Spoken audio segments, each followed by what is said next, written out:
कभी कभी रात्रि में मैंने पूछा, मैंने कहा इतने अद्भुत हनुमान जी हैं, ऐसा हो नहीं सकता कि यहाँ कोई अनुभव ना होता हो। और मैं जो सुनना चाह रहा था वो मैंने सुन लिया। कई बार मैंने कई हनुमान जी के स्थानों पर कथा की।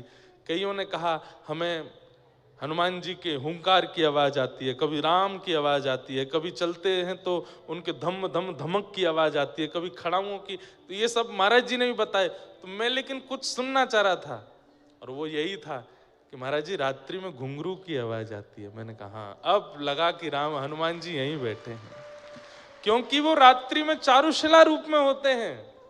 और उस समय श्री राघव जी को प्रसन्न करने के लिए, श्री राघव जी के मन को आनंदित करने के लिए वो सखी रूप धारण करके नृत्य करते हैं, गायन करते हैं। ऐसे श्री हनुमान जी। मैं जब से कथा करने आया, मैं एक ही बार गया हूं अभी तक दर्शन करने, पर वो छवि ऐसी बस गई है नेत्रों में। इतना अद्भुत स्वरूप है श्री हनुमान जी का, हनुमानगढ़ी के। मैं क्या बताऊं। ये सौभाग्य है हमारे महंत जी का, पूरे परिवार का, जो इनकी सेवाओं ने प्राप्त है। ऐसे देखो, ऐसी झांकी कहीं नहीं देखी होगी। ऐसे मोटे मोटे लड्डू ये ऐसे धारण करते हैं यहाँ पर, जैसे मानो बंक मुस्कान।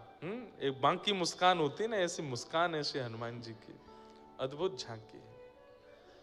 राघव जी की बड़ी बड़ी अंतःपुर की लीलाएं हैं, जिनको व्यास मंच से कई लोग नहीं सुनाते, और नहीं सुनाना भी नहीं चाहिए। सारे भाव नहीं बताने चाहिए कथा में।